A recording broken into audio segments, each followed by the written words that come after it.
La vie de Natalia a pris une tournure inattendue lorsqu'elle a reçu un héritage qui allait tout changer. Mais au lieu de célébrer, il a décidé de tester l'homme à côté de lui. D'un air sérieux, il annonça que ses parents avaient perdu leur maison et qu'ils devraient emménager dans leur appartement. Ce qui s'est passé le lendemain matin l'a laissé sans voix. Avant de suivre cette histoire, imaginez, avez-vous déjà réfléchi à la façon dont vous réagiriez si, tout à coup, le destin vous remettait entre les mains une chance de recommencer? Natalia n'a pas dormi cette nuit-là. Le silence du petit matin n'était rompu que par le bruissement des rideaux et le doux arôme de camomille séchée mêlé à l'odeur résiduelle du thé de la veille. Dehors, les lumières lointaines des voitures passaient comme des traînées fragiles dans l'obscurité, tandis que le bourdonnement d'un bus de nuit s'estompait au loin. Sur la table de nuit, une lettre soigneusement pliée attira son attention. Elle connaissait chaque mot de ce journal, une maison dans la banlieue de Moscou et un compte en banque, héritage inattendu d'une tante lointaine qui, après des années de silence, s'était souvenue de sa nièce. L'argent et la propriété ont résolu de nombreux problèmes, mais pas les plus essentiels. Les verres à vin de la veille étaient toujours abandonnés dans l'évier, les baskets d'Igor étaient étalées sans ménagement sur le tapis de l'entrée, comme toujours. Ils dormaient dans la pièce voisine, et le silence entre eux avait duré plus longtemps que n'importe quelle conversation. Nous réglerons cela plus tard, pensa-t-il. Mais cette « après » durait déjà depuis une décennie. Natalia se leva, s'enveloppa dans un égout et alla faire chauffer de l'eau. Il observa la fumée qui sortait du bec de la bouilloire, légère comme une illusion, et réfléchit, l'espoir est comme ça, il disparaît si on ne le tient pas fermement. Il se versa du thé noir, coupa un morceau de pain, sous la lumière jaune de la lampe, déplia de nouveau la lettre. Le papier bruissait doucement, comme un secret. Propriété libre de toute charge, dépôt sans restriction, lut-il à haute voix, comme s'il doutait de sa propre chance. Ses yeux tombèrent sur son téléphone portable, sur l'écran, une vieille photo de tante Nadia, avec son sourire têtu et ses yeux bienveillants. « Merci, tante, murmura-t-il. Je vais m'assurer de ne pas décevoir. » Et, pour la première fois depuis longtemps, il sentit que ces mots n'étaient pas vides de sens. Igor est apparu dans la cuisine après 9 heures, échevelé, portant le même t-shirt que la veille. Il se servit du café, but une gorgée amère et fronça le nez. « Encore ton thé » grommela-t-il en s'étirant. « Alors, quel est le problème avec l'argent » demanda-t-il, comme s'il s'agissait d'un détail sans importance. « Aujourd'hui, je vais visiter la maison et aller au bureau d'état civil pour régler les papiers » a répondu Natalia, avec un calme qu'elle ne ressentait pas, décider quoi faire à partir de maintenant. Il haussa un sourcil. « Pour vendre et investir correctement, je peux trouver un moyen. J'ai des idées. » Le mot « investir » sortait toujours de sa bouche de la même façon, vaguement, comme s'il goûtait quelque chose de sucré. Natalia connaissait bien ses « idées ». Elle aboutissait généralement à des prêts à des connaissances douteuses, à des projets visant à « profiter de la différence », ou à des projets qui n'ont jamais vu le jour. À chaque fois, c'est elle qui comblait les trous avec son salaire de médecin. Mais cette fois, il ne discuta pas. Il attendit que la nuit tombe et se rendit chez Lyuba, son amie de longue date, une femme aussi directe qu'une règle en bois, mais au cœur si doux que même les conversations les plus épineuses se transformaient en coton autour d'elle. « Ne dis rien pour l'instant », conseilla Lyuba après avoir tout entendu. L'argent est comme un révélateur, il montre les gens tels qu'ils sont réellement. Cela semblait dur, mais c'était la vérité. Et ne t'en fais pas pour ça, ajouta-t-il en posant sa main sur la sienne. Vous ne tendez pas de piège. Vous voulez juste savoir à qui vous avez affaire avant de passer à l'étape suivante. Natalia soupira. Je ne veux pas le prendre en flagrant délit. Je ne veux juste pas commettre une autre erreur avant 10 ans. Lyuba hocha fermement la tête. Alors ne faites pas d'erreur. Faites-le bien. Elle passa la nuit éveillée, ses pensées s'organisant non pas en mots mais en certitudes. Une relation ne se mesure pas à la manière dont une personne reçoit des cadeaux, mais à la manière dont elle ouvre les portes de sa propre vie lorsque le vent souffle contre elle. Au dîner, Natalia annonçait sans embâche, « Mes parents ont tout perdu. La maison a pris feu. Ils devront rester avec nous pendant un moment, jusqu'à ce qu'ils se réorganisent. » Igor a laissé tomber sa fourchette. « Avec nous » répéta-t-il, comme si le mot pesait lourd. Pendant combien de temps? Un mois? Un an? Jusqu'à ce que vous décidiez quoi faire? Elle le regarda dans les yeux. Jusqu'à ce qu'ils se remettent sur pied. Ce sont mes parents. Je ne vais pas les laisser dans la rue. Il repoussa la chaise. Je n'ai pas signé de contrat pour vivre dans une république, a-t-il répondu. Ils sont vieux, il faut s'occuper d'eux. Je ne vais pas supporter ça. Natalia ne sia pas, comment alors? Il fit un geste, irrité. Trouvez un autre endroit. Vous êtes médecin, vous avez votre salaire. Avec quel argent? Demanda-t-elle calmement. Et pourquoi, si nous avons 2 chambres? Igor serra les poings. Trouvez un moyen. Louer quelque chose. Mais pas ici. Il se leva, claqua la porte en sortant. Ce qui suivit fut rapide, des tiroirs ouverts avec force, la fermeture éclair d'une valise, le bruit sourd des bagages sur le sol. Le matin, Natalia a trouvé ses affaires entassées près de la porte. Igor portait un manteau et tenait son passeport. Je vais m'absenter pendant un moment, dit-il sans la regarder. Jusqu'à ce que tu te décides. Je ne veux pas de bagarre. Elle voulait dire, ne reviens pas, mais ce qui est sorti était un simple, d'accord. Il est parti. Le silence qui restait était étrangement réconfortant, comme l'air après une tempête, dense, propre, plein de possibilités. Le téléphone portable vibra. Désolé, je me suis mis en colère. Parlons. Je reviendrai quand les choses se calmeront. Natalia a coupé le son et a laissé l'appareil sur la table.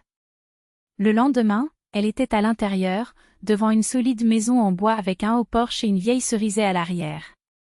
Le toit était intact, les fenêtres avaient des cadres sculptés à la main et dans le hall d'entrée l'odeur de l'herbe sèche et des herbes se mêlait au vieux bois.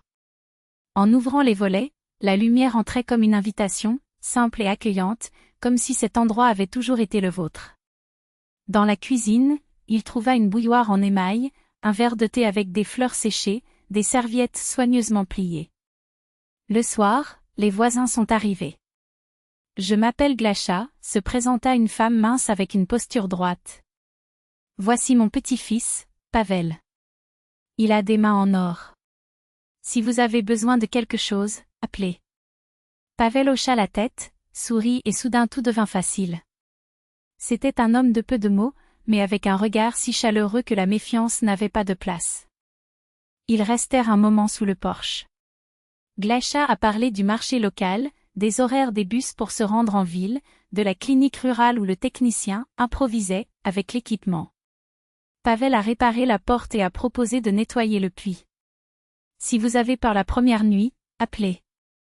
J'habite à proximité. Il n'y avait aucune crainte. La nuit dans la maison était confortable, remplie du bruit du bois crépitant dans la cheminée, du craquement du parquet et de l'odeur des pommes et des herbes séchées. Natalia a entendu tout cela et, pour la première fois depuis des années, elle a réalisé que personne n'était là pour interrompre ses pensées ou sa respiration. Le déménagement a duré 3 jours. Lyuba a reçu des aides, sa mère a apporté de la confiture maison, son père a soigneusement emballé les livres. Igor ne s'est pas présenté. Il vient d'envoyer un message sec, d'accord. Natalia a décidé de ne pas s'expliquer. Si c'était le cas, ça l'était. La vie à l'intérieur suivait son rythme.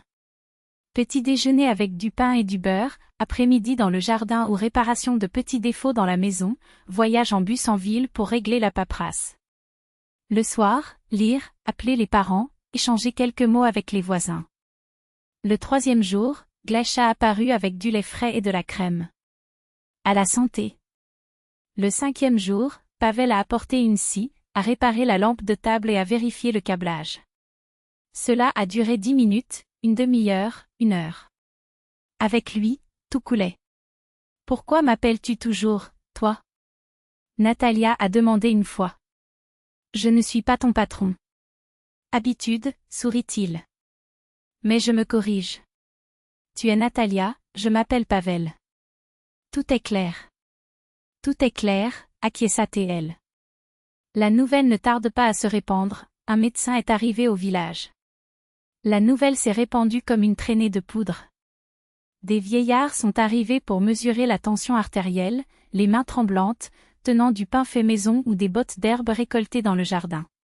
De jeunes mamans se présentaient avec leur bébé dans les bras, inquiètes des fièvres nocturnes ou simplement avides d'un mot de réconfort.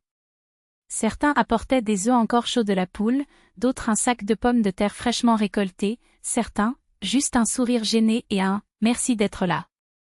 Natalia acceptait tout, non pas par nécessité, mais par respect pour ce que les gens pouvaient donner. Elle a acheté un cahier à couverture rigide et a commencé à noter chaque visite d'une écriture ferme, Maria K. 150x90. Contrôle en 48 heures. Thé d'hibiscus, moins de sel. Ou, Grigori thé, tout sèche. Miel au citron, compresse chaude. Pas d'antibiotiques. Observez. Pavel restait parfois appuyé contre l'encadrement de la porte et écoutait. On ne guérit pas les gens, on les calme, a-t-il un jour commenté en croisant les bras. C'est la moitié du remède, répondit-elle sans quitter le thermomètre des yeux. Il hocha la tête, comme si c'était la chose la plus évidente au monde. Un après-midi, en revenant du puits, Natalia trouva un panier en osier sur le porche. À l'intérieur, un chiot roux aux oreilles tombantes, grelottant de froid, mais aux yeux brillants de curiosité. C'est Pavel qui l'a laissé, a avoué Gla en s'essuyant les mains sur son tablier. Il a dit que tu as besoin d'un gardien pour la maison, pour ne pas être seul. Il s'appelle Rijik. Et ça ne sert à rien de se plaindre, a-t-il ajouté, comme s'il lisait dans les pensées de Natalia. Elle s'accroupit, tendit la main et le chien lui lécha les doigts avec une langue chaude. Merci, murmura-t-elle, et pour la première fois depuis des mois, elle sentit quelque chose se relâcher dans sa poitrine, une légèreté qui ne venait pas de l'extérieur, mais d'un endroit dont elle-même ignorait l'existence. Igor est apparu un mois plus tard. Il a appelé le matin, alors qu'elle était sur le point de partir prendre le bus. Natacha. Je pensais que nous devions parler. Je suis en ville. Je peux passer. Oui, répondit-elle en s'essuyant les mains sur le torchon. Il est arrivé à midi, vêtu d'un costume qui avait l'air étrange sur le chemin de terre, tenant un bouquet de roses rouges qui ressemblait à un objet sorti d'un catalogue. Ses yeux parcouraient la maison avec un mélange de dédain et d'inconfort, les fenêtres en bois sculpté, la peinture écaillée sur la clôture, le seau à côté du puits. Eh bien, alors c'est tout? Le jeu de la cabane dans les bois? Tu as toujours été une grande ville, Natacha. Combien de temps ça va durer? Il jeta les clés de la voiture sur la table, comme si ces 4 murs étaient une phase passagère, un caprice à surmonter. Natalia montra le banc d'un geste. Du thé? Je prends du café aussi. Thé, répondit-il avec impatience. Pendant que la bouilloire chauffe, Igor ne perd pas de temps, écoute, je comprends que tu sois contrarié. Mais tout ça, ce n'est pas grave. Il faut retourner en ville, vendre cette maison, acheter quelque chose de décent. Je connais des gens, je fais de bonnes affaires. Tu n'as pas besoin de ça, de cet exil. Elle regardait la vapeur s'élever de la bouilloire, les mains toujours sur la tasse. Pourquoi es-tu parti, Igor? La question le prit par surprise. Je ne suis pas parti. C'est juste que je ne voulais pas vivre avec tes parents. Ce n'était pas ce sur quoi nous étions convenus. Les combinaisons changent. Et tu as choisi d'y aller. Je n'avais pas le choix. Répondit-il en élevant la voix. Il y a toujours le choix, dit-elle calmement. Tu as choisi de ne pas rester. Et ça m'a tout dit. Il se rassit sur sa chaise, irrité. Alors c'était un test? Excellent. Et tu en es fier? Tu as détruit notre mariage à cause d'un test stupide. Je me suis sauvée pour une vérité, corrigea Natalia. C'est alors que la porte a grincé. Pavel entra avec une boîte en bois, ses yeux passant rapidement de l'un à l'autre. Ah, visite, dit-il sans sourire. Je viendrai plus tard. Reste, murmura-t-elle. Igor, voici Pavel. Pavel, Igor. Les hommes échangèrent un bref signe de la main tendue. Igor se leva, ajustant sa cravate comme si cela lui donnait un avantage. Si tu penses que je vais attendre que tu joues à la ferme, tu te trompes. Bonne chance. Les roses étaient abandonnées sur le bord de la table. La porte a frappé. La voiture a décollé, soulevant de la poussière en chemin. Natalia a regardé la trace laissée par les pneus et n'a ressenti ni colère ni pitié. Juste une certitude tranquille, comme une porte qui se ferme derrière soi pas bruyamment, mais avec la douceur de quelqu'un qui sait que de l'autre côté il ne reste plus rien qui lui appartient. Pavel a posé la boîte par terre, a sorti un petit couteau de sa poche et a commencé à réparer la poignée de porte cassée. Difficile ? Demanda-t-il sans la regarder. Non, répondit Natalia. La chose difficile, c'était hier. Aujourd'hui, c'est clair. Il hocha la tête, satisfait. Alors le thé. Et comme si c'était la chose la plus naturelle du monde, il sortit de sa poche 2 pommes rouges, encore fraîches de la récolte. Je les ai ramenées du verger de Glaa. Elle dit que ce sont les meilleures. Ils ont pris le thé sur le porche et l'odeur des pommes douces, acidulées, familière à rappeler des souvenirs que Natalia ignorait avoir. Petit à petit, la maison prend vie. Rijik a grandi pour devenir un chien sérieux, mais il la regardait toujours avec la même dévotion de chiot, comme pour dire « Tu es ma personne ». Les voisins se présentaient plus fréquemment, certains pour des pansements, d'autres simplement pour partager des nouvelles. La pression de Mariaka s'est stabilisée. Pavel a réparé la clôture, posé un nouveau tapis dans la cuisine et installé des crochets sur la porte pour les manteaux d'hiver. Glaa apportait des tartes, juste parce que, et aimait répéter en remuant le doigt, si la cheminée de la maison ne fume pas, c'est parce que l'âme du propriétaire est chaleureuse. Parfois, les parents appelaient. Ma fille, tu sembles différente même dans ta voix, dit la mère. Tout va bien? D'accord, répondit Natalia. Et c'était vrai. Pour lui, il suffisait de 2 tasses, d'une table propre et de quelqu'un à l'avant qui ne détournerait pas le regard lorsque la vie devenait dure. Un soir, le message fut court et sec, vivez bien. Juste 2 mots.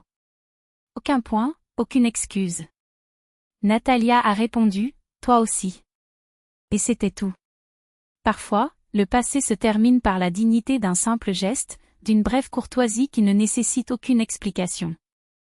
Lorsque l'hiver commença à annoncer son arrivée, Pavel suggéra une excursion au lac. Ils marchaient le long du sentier étroit, marchant avec précaution sur les feuilles sèches qui craquaient sous leurs pieds. L'air était frais comme de la menthe et la glace n'avait pas encore emprisonné l'eau, qui brillait sombrement sous le ciel gris. Les oiseaux, immobiles sur les branches, regardaient en silence. Pavel s'arrêta. Natacha, dit-il, sa voix aussi ferme que ses mains étaient calmes. À tes côtés, je me sens en paix. Je ne sais pas faire de jolis discours. Mais je sais comment l'être. Si c'est la même chose pour toi, alors soyons simplement. Elle hocha la tête. Allons-y. Pas de précipitation. Aucune preuve. Sans qu'il soit nécessaire que le monde en soit témoin. Thé et travail, a-t-il ajouté, comme si c'était la formule la plus évidente pour le bonheur. Et le silence, a-t-elle ajouté. Ils restèrent là, écoutant le murmure de l'eau et le vent dans les arbres. Et, pour la première fois, l'avenir perdit son air inquiétant. L'avenir avait désormais une voix lente, régulière, chaude comme la vapeur d'une bouilloire sur la cuisinière. L'année s'est terminée avec de la neige blanche et la lumière jaune de la lampe vacillant à la fenêtre. Au réveillon du Nouvel An, ils se sont réunis en 3, Natalia, Pavel et Glaa. Rijik dormait recroquevillé sous la table, tandis que les écorces de mandarine s'accumulaient dans l'assiette, parfumant l'air. À minuit, ils se sont dirigés vers la porte et ont allumé les lumières du Bengale. Glaa a souhaité, puissiez-vous toujours avoir un « nous ».